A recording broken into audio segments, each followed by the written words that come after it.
Lingkungan tiga negara kuat bersatu usai batu Indonesia di garis depan pertempuran.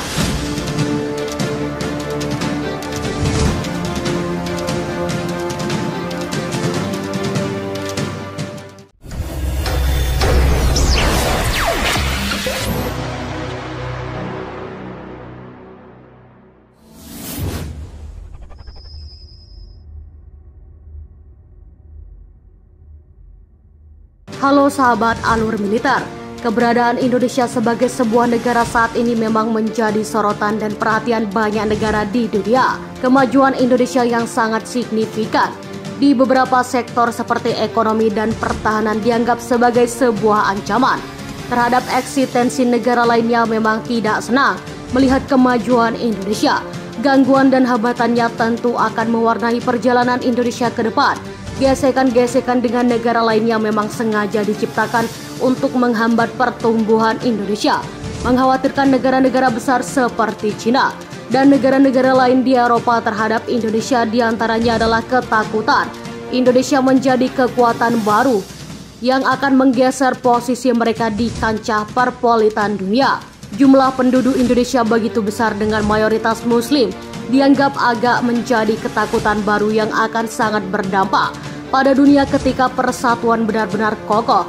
Konflik LGS antara Indonesia dan Cina adalah salah satu skenario yang memang direncanakan oleh negara-negara liberal untuk mencegah konsentrasi Indonesia yang saat ini sedang berfokus pada kerja-kerja yang mengangkat perekonomian negara. Gangguan Cina terhadap Indonesia melalui kelainan pemilik selatan. Gangguan Cina terhadap Indonesia melalui klub kepemilikan Laut Cina Selatan dipandang Indonesia sudah sangat fatal karena sudah menyangkut kedaulatan negara yang sudah menjadi harga mati tanpa negosiasi.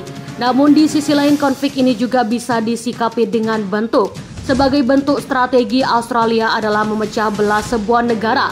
Dan dengan kata lain, ketika mayoritas penduduk Indonesia adalah beragama Islam, maka tujuan dari Cina adalah menciptakan perpecahan dalam diri Islam dan kemudian akan membenturkannya lagi dengan keyakinan mayoritas penduduk Indonesia. Cina berharap sekali tepuk dua lalat tak hanya bisa mendapatkan Laut Cina Selatan, namun juga bisa menciptakan perpecahan dalam diri bangsa Indonesia yang justru akan berdampak pada keuntungan yang lebih besar, baik itu sejarah politik maupun ekonomi. Strategi yang dilakukan dan dijalankan oleh Australia saat ini sepertinya sudah tidak hanya terbaca oleh Indonesia. Tentu saja Rusia yang merupakan sekutu baiknya Indonesia sudah membaca bahwasanya konflik Laut Cina Selatan adalah bagian dari konspirasi besar Amerika Serikat sebagai sutradara yang bermain di belakang bendera Cina. Langkah cepat dan tepat tak hanya diambil oleh Indonesia saja. Rusia melalui presiden penting juga Rusia melalui Presiden Putin juga telah melakukan langkah-langkah strategis untuk menggagalkan skenario besar negara-negara liberal. Bagaimana pendapat Anda? Silakan komen di kolom komentar.